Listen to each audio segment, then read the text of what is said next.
those are the things that we begin to see. We also see some theological things going on here of God not necessarily working through the firstborn. Many times he works through the secondborn person or a person in the family that is younger.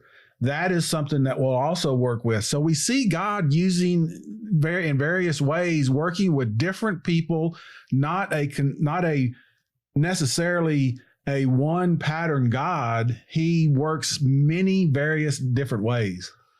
We also learn in Genesis that the things that happen here at the beginning of the Bible, in Genesis, it's really a bookend. It's the beginning of God's plan to reconcile mankind to himself. And so here in Genesis, we've got the first bookend, and most of the rest of Scripture is this playing out of how God's going to redeem mankind. And then later, way down at the end in the book of Revelation, is the other bookend where we see the final reconciliation. In Genesis, we have the creation of the heavens and the earth and the curse of earth because of sin. But then way down in Revelation, we see the other bookend. We see the new heavens and the new earth and the complete redemption of mankind. And so it's all one big story that fits together, both with God's judgment of sin and his pathway towards reconciliation. The literature here is just so rich. If we look at most of the commentators, they'll make a division between chapters 1 through 11, which deal with, of course, Garden of Eden with Adam and Eve and the fall and the flood of Noah and the Tower of Babel. And all of that is Genesis 1 through 11. Starting at verse 12, the timeline slows down and he begins working with Abraham, and we have the Abrahamic covenant and the beginning of the nation of Israel. So most of the commentators will make a hard division between chapters 1 through 11 and chapters 12 to the end of the book. And I would agree that is a good place to make a division. But what I think many, if not most people miss, is that the themes, the theological themes that are presented in the first 11 chapters flow naturally into the story of Abraham and the creation of Israel.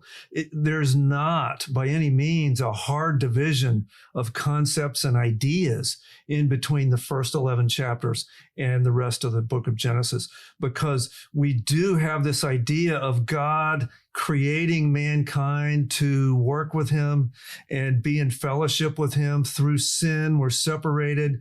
God judges mankind in the flood and then tells the people, fill the earth again. Through God's grace, he reinvigorates Noah and his sons to go fill the earth again. But they mess up. They don't scatter and fill the earth. They gather together and try to make one people of themselves that competed with God. God scatters them again at the Tower of Babel and says, now I'm going to make a specific nation that's going to do my will. And so these themes that play through, it's a natural flow. Too many people make this hard break between the first 11 chapters and categorize the first 11 chapters in a way that doesn't meet the theological flow of the book or the rest of God's theology, for that matter. We also see that later on, as the nation of Israel comes out of Egypt as a nation, and God gives the laws to Moses, and Moses records those. One of them is that you shall keep the Sabbath day as a day of rest. And that goes directly back to creation.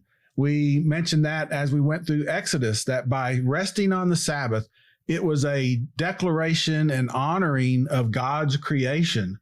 So that creation took place hundreds of years before God ever started to begin to work with Abraham, or that the nation of Israel ever came about. So those themes and those things that are there prior to chapter 12 are also present as we begin to go through the story and history of Israel, not just in Genesis and its beginnings, but then as we go into Exodus and then Joshua, Judges, and on. So those first few chapters, Glenn, I agree with you. there's more there than just creation itself. There's a lot of things that carry over into God's redemption story. And you mentioned the Sabbath, which again is you're absolutely correct. The seventh day God rested, and that was the foundation for the day of rest. There's other themes as well. There's marriage. In Genesis 1 and 2, God created them male and female. And he says a man will leave his father and mother and be joined to his wife. So marriage goes all the way back to creation. Jesus brought that out when he was in a debate with the Jewish leaders. He said, you don't know your scriptures. And he goes all the way back to the Garden of Eden and says that a man and a woman are supposed to be married. We have the tithe. When Abraham meets Melchizedek, he gives him a tenth.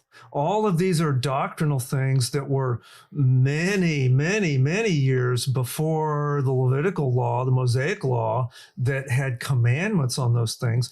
They go all the way back to creation in here. So there's some things that are our theology that are hardwired into creation